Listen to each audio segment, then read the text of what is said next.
मैंने आपको आदिकाल से संबंधित 60 क्वेश्चन पूरे करा दिए थे। अब हम आगे के क्वेश्चन देखने जा रहे हैं। आज मैं आपको 61 से लेकर 70 क्वेश्चन तक ही लेकर आई हूँ। देखो हमारा 61 क्वेश्चन क्या है। चंद्रवरदाई को हिंदी का प्रथम महाकवि किसने माना है। चंद्रवरदाई हैं, इनको हिंदी का प्रथम महाकवि किसने माना है। रामचंद्र शुक्ल ने माना है, हजारी प्रसाद द्विवेदी ने माना है, राम कुमार वर्मा ने माना है कि नगेंद्र ने माना है। चंद्रवरदाई को हिंदी का प्रथम महाकवि रामचंद्र शुक्ल मानते हैं। कौन मानते हैं?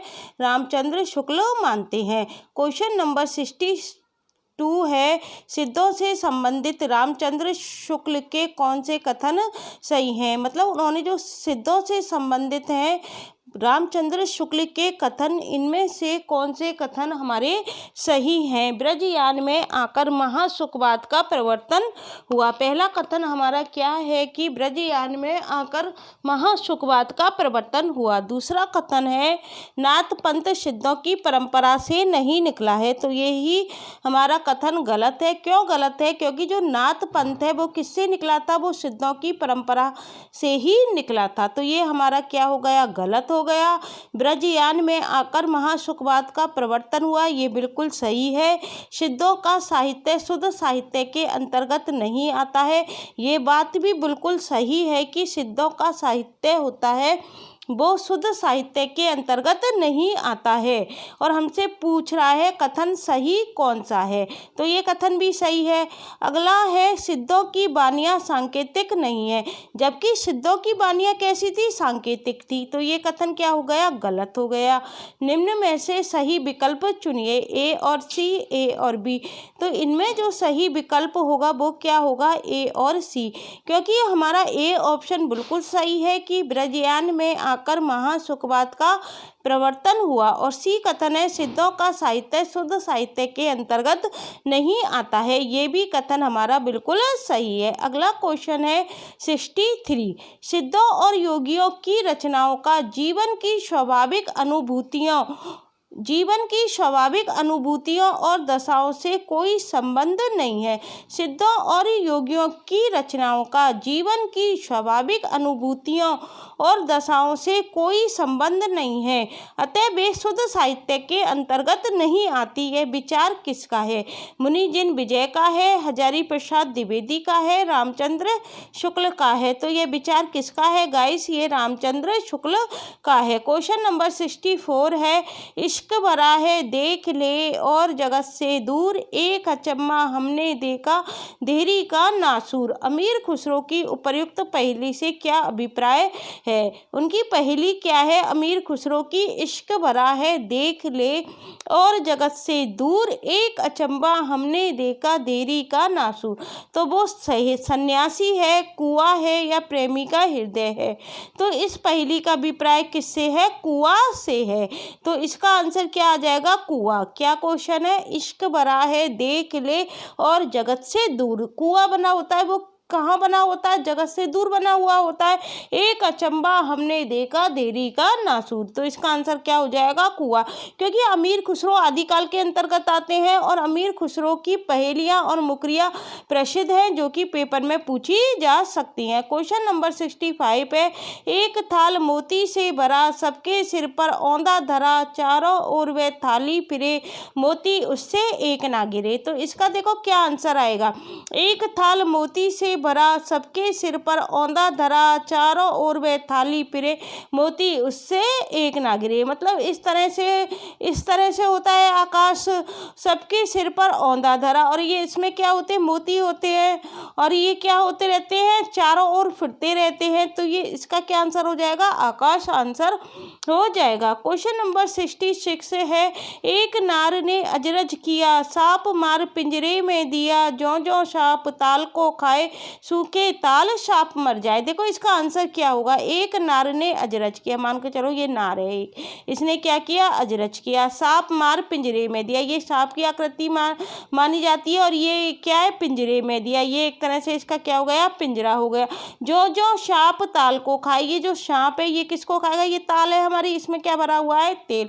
इस तेल को जो जो पिएगा तो ये क्या होगा, ये सूखता चला जाएगा, तेल खत्म हो जाएगा, सूखे ताल सांप मर जाए और फिर ये बत्ती क्या हो जाती है, बुझ जाती है। तो क्या है, देखो एक नार ने अजरच किया, ये सांप है, सांप मार किस में दे दिया, पिंजरे में दे दिया। जो जो सांप ताल को खाए, ये क्या है, दीपक है हमारा, ताल है, ये इसमें क्या भरा हुआ है, तेल। जो जो इस तेल को पीता जाएगा और ये खत्म हो जाएगा तो ये हमारा क्या हो जाएगा, बुझ जाएगा।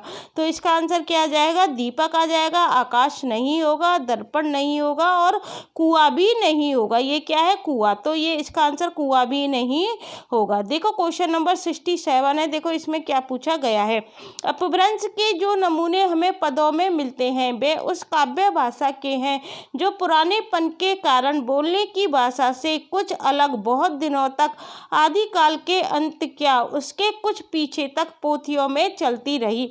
उपर्युक्त कथन किसका है, ये कथन किसका है, कौन सा कथन, कि अपभ्रंश के जो नमूने हमें किस में मिलते हैं, पद में मिलते हैं, वे उस काव्य भाषा के हैं जो पुरानेपन के कारण बोलने की भाषा से कुछ अलग, बहुत दिनों तक, आदिकाल के अंत क्या उसके कुछ पीछे तक किस में चलती रही है, पोथियों में चलती रही। उपयुक्त कथन किसका है, हजारी प्रसाद द्विवेदी का है कि रामचंद्र शुक्ल का है, तो ये कथन किसका है, ये रामचंद्र शुक्ल का है। क्वेश्चन नंबर 68 है, निम्न में से नाथ साहित्य की विशेषता नहीं है, इनमें से कौन सी ऐसी विशेषता है जो कि नाथ साहित्य के अंतर्गत नहीं आती है।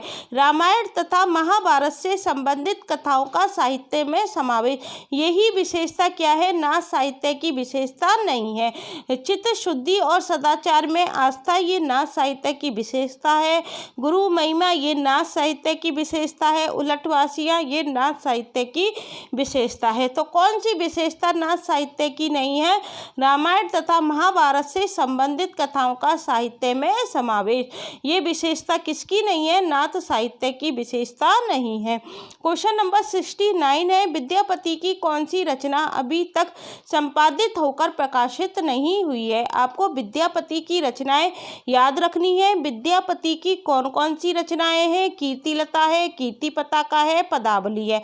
और इनकी जो पदावली है ये किस भाषा में है, मैथिली भाषा में है। पदावली की भाषा पूछी जाती है, किस भाषा में है, मैथिली भाषा में। तो कौन सी रचना है जो अभी तक संपादित होकर प्रकाशित नहीं हुई है, वो कौन सी है, कीर्ति पताका है। क्वेश्चन नंबर 70 है, आत्मबोध किसकी रचना है, जो आत्मबोध है वो किसकी रचना है, गोरखनाथ की है, मच्छेंद्र नाथ की है, जालंधर नाथ की है, या इनमें से कोई नहीं।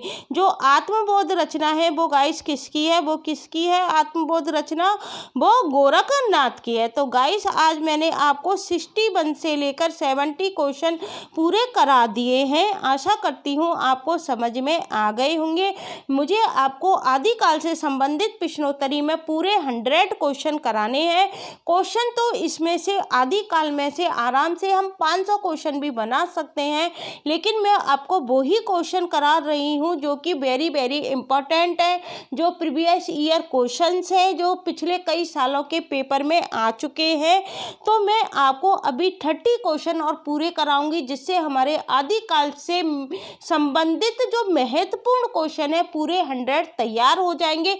इसके बाद मैं आपको आदिकाल के टॉपिक छोटे छोटे आपको प्रोवाइड कराऊंगी, जिससे आपको जानकारी उपलब्ध होती रहेगी।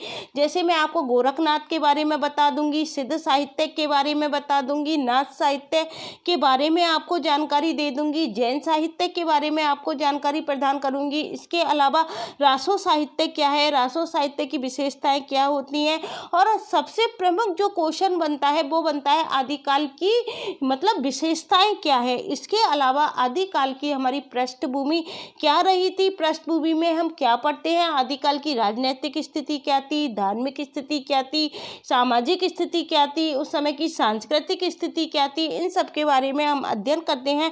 वो भी मैं आपको छोटे छोटे प्रोवाइड करा दूंगी, जिससे आदिकाल पर आपकी पूरी समझ विकसित हो जाएगी और आप मेरे द्वारा प्रोवाइड कराए गए क्वेश्चंस का भी ज़रूर अध्ययन करना। आशा करती हूँ आपको समझ में आ गए होंगे। यदि आपको ये वीडियो अच्छी लगती है तो इसे अन्य छात्रों के लिए प्रोवाइड करना मत भूलना। Thank you guys.